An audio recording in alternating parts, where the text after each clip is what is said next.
Hey up, folks. Let's talk about paranoid fantasies today.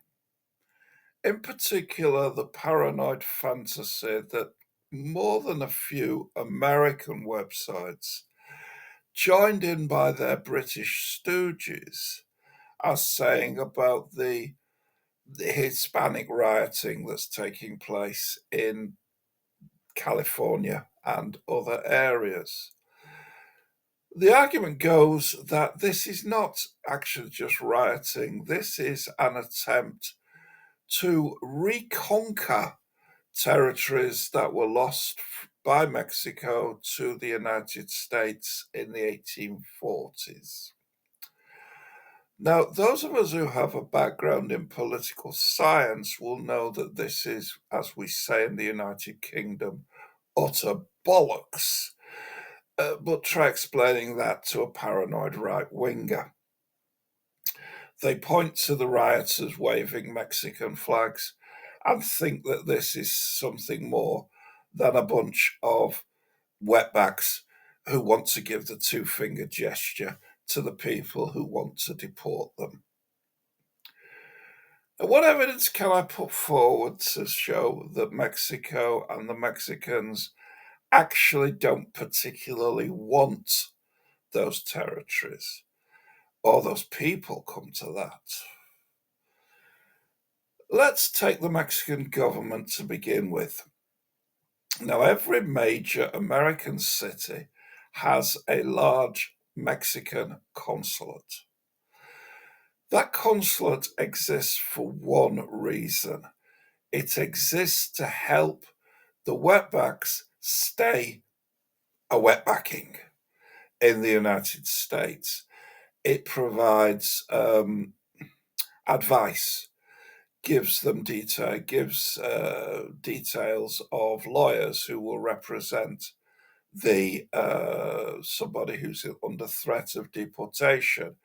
It will tell them of NGOs that will provide support for them. The Mexicans spend a lot of money, and they do it for one reason and one reason alone. Mexico gets 5% of its GDP from oil exports. It gets about the same amount, a little bit less, just under 5% of the GDP from remittances that Mexicans who are working in the United States send back to their families in Mexico. Now, that is a lot of money. It's millions of dollars. The Mexican economy needs those dollars, and the Mexican families certainly do. And the way to ensure that the remittances continue to flow is if Mexico provides consular support for illegal Mexican nationals in the United States. That's all there is to it. Now, if Mexico was planning a reconquest of California, say, I don't think they'd be doing that. I think they would be recruiting their illegals when they're deported back into Mexico, into the Mexican army, planning for the next assault. But no, they want them to stay in America. They want the dollars. All right, if that's the government of Mexico and the Mexican ruling class, what's the deal with the Mexican population? How do they think about the Mexicans abroad?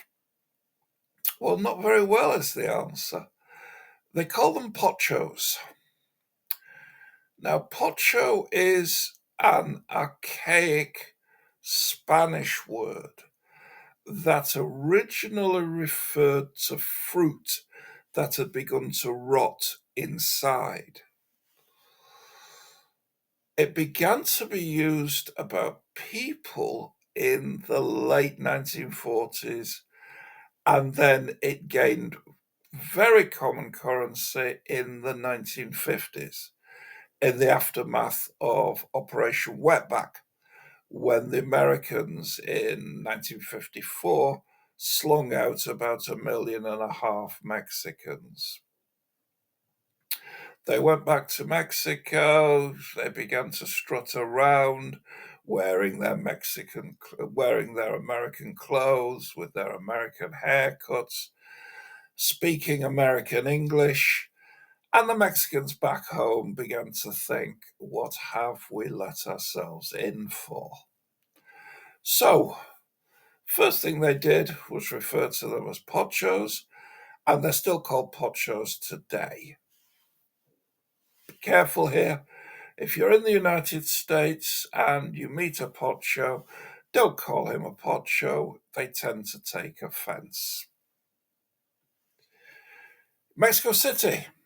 Today, this moment, there is an area around the Monument to the Revolution, about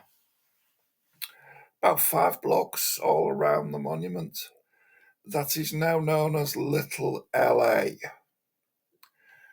Now, when I knew it, it was a fairly shabby part of the city. But starting with President George W. Bush, carrying on with the Obama Messiah, and then going on to Trump, first term and second, an awful lot of Mexican illegals were deported. They arrived back in Mexico. Nobody wanted them. Nobody trusted them. They couldn't find work because they weren't seen as proper Mexican anymore.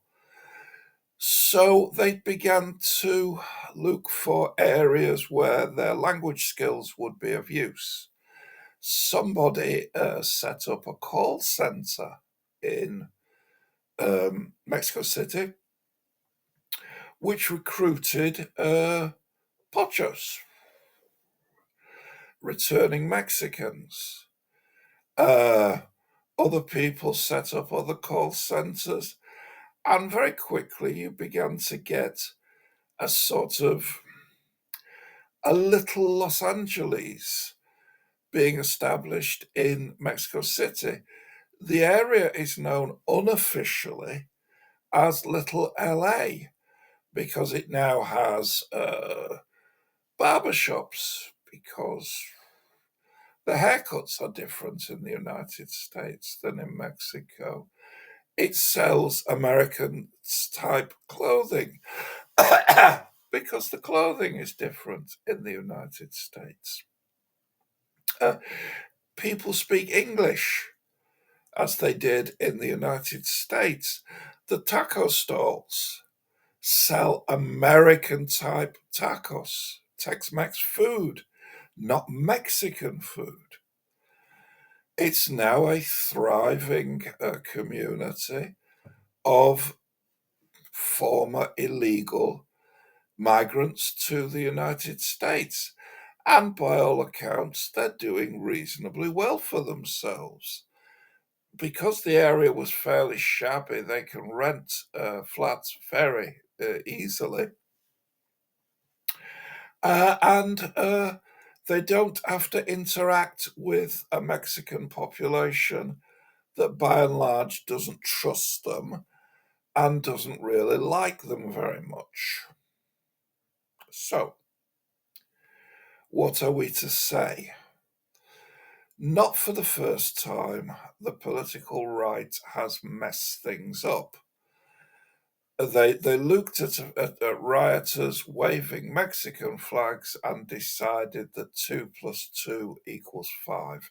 It doesn't. The Mexican government wants them to stay in Mexico. The Mexican government wants them to stay in the United States so they can continue to send millions of dollars a year back to Mexico. This helps the Mexican economy. The Mexican population quite likes having them in the United States because they are a disruptive element in Mexican society. So long as they stay in little LA or Tijuana in northern Mexico, then nobody's really bothered. This is not the same as saying that Mexico wants to retake California. It doesn't. Think on, folks.